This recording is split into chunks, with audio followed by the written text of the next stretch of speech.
नमस्कार मित्रांनो, पुन्हा एकदा तुमचं स्वागत आहे इन्फो मराठी 24 या यूट्यूब चॅनलवर। मित्रांनो, आज एक महत्त्वाची बातमी जुन्या पेन्शन योजना रिलेटेड घेऊन आलेलो आहे। बघूया काय आहे बातमीमध्ये। जुनी पेन्शन योजना सुरू करण्याची मागणी, कर्मचाऱ्यांचे आंदोलन, पंतप्रधानांना आवाहन। मित्रांनो, काय या बातमीमध्ये नक्की बघूया, पण त्याआधी जर तुम्ही आपल्या चॅनलवर नवीन असाल तर चॅनलला सबस्क्राइब करून बाजूला दिलेल्या बेल आयकॉनला नक्की क्लिक करा। व्हिडिओ जर आवडला तर व्हिडिओला लाईक करून आपल्या मित्रपरिवारासोबत नक्की शेअर करा। मित्रांनो, आज तुमच्यासाठी खूप महत्त्वाची बातमी मी घेऊन आलेलो आहे, जे की कर्मचाऱ्यांच्या हितासाठी आहे। सध्या सर्व कर्मचारी वर्ग आपल्या हक्कासाठी लढताना दिसत आहे, कारण की जुनी पेन्शन योजना बंद पडली आहे। चला तर मग पाहूया की काय आहे हे संपूर्ण प्रकरण। दिल्लीतील जंतर मंतर देशातील अनेक राज्यातील कर्मचारी संपावर बसले आहेत। भारत सरकारने जुनी पेन्शन योजना परत आणावी अशी या कर्मचाऱ्यांची मागणी आहे। National mission for old pension योजनेच्या बॅनरखाली सोमवारी म्हणजे 18 नोव्हेंबरला दिल्लीतील जंतर मंतर येथे देशातील अनेक राज्यातील कर्मचारी आणि केंद्र सरकारच्या विविध विभागांच्या कर्मचाऱ्यांनी रॅली काढली आणि पंतप्रधान नरेंद्र मोदी यांना पुनर्स्थापनेसाठी आवाहन केले। ऑल इंडिया NPS एम्प्लॉईज फेडरेशनने आयोजित केलेल्या या पेन्शन जयघोष रॅलीत जम्मू काश्मीर, पंजाब, चंदीगड, दिल्ली, हरियाणा, उत्तर प्रदेश, उत्तराखंड, बिहार, छत्तीसगड, मध्य प्रदेश, महाराष्ट्र, मिझोराम, नागालँड, मणिपूर, तेलंगणा येथील नागरिकांनी सहभाग घेतला। या रॅलीत दिल्लीतील अनेक विभाग आणि अनेक राज्य आणि केंद्र सरकारचे अनेक कर्मचारी सहभागी झाले होते।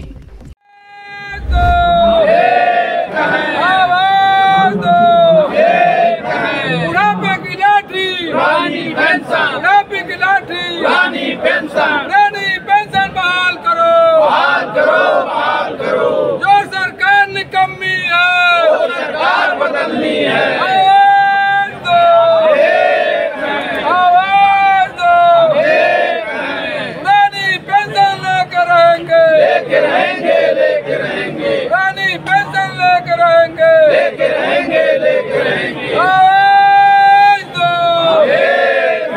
जो पेंशन की बात करेगा वही देश में राज करेगा, जो पेंशन की बात करेगा वही देश में राज करेगा, जो पेंशन की बात करेगा वही देश में राज करेगा। देशभरातील कर्मचाऱ्यांनी केंद्र सरकारकडे दाद मागितली। ऑल इंडिया NPS एम्प्लॉईज फेडरेशनचे राष्ट्रीय अध्यक्ष डॉक्टर मनजीत सिंग पटेल यांनी आपल्या भाषणात सांगितले की देशभरातील लाखो कर्मचाऱ्यांना विश्वास आहे की मोदीजींच्या नेतृत्वाखाली हा प्रश्नही सोडवला जाईल। यापूर्वीही भारत सरकारने कर्मचाऱ्यांच्या हितासाठी पावले उचलली आहेत। यावेळी मोदी सरकार कर्मचाऱ्यांची जुनी पेन्शन बहाल करण्याची मागणी नक्कीच पूर्ण करेल अशी आशा आहे।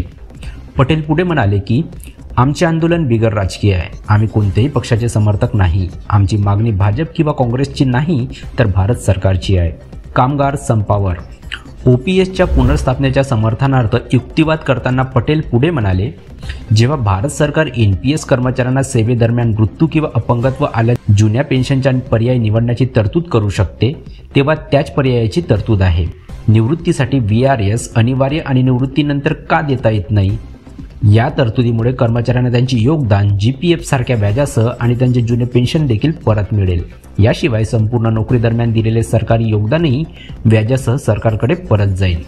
रॅलीत 2 मागण्या ठळकपणे मांडण्यात आल्या। पहिली मागणी टक्के योगदानावर GPF सुविधा, दुसरी मागणी 25 वर्षाच्या सेवेनंतर 20 वर्षाच्या सेवेनंतरच महागाई भत्त्यासह शेवटच्या पगाराच्या 50% पेन्शनची हमी।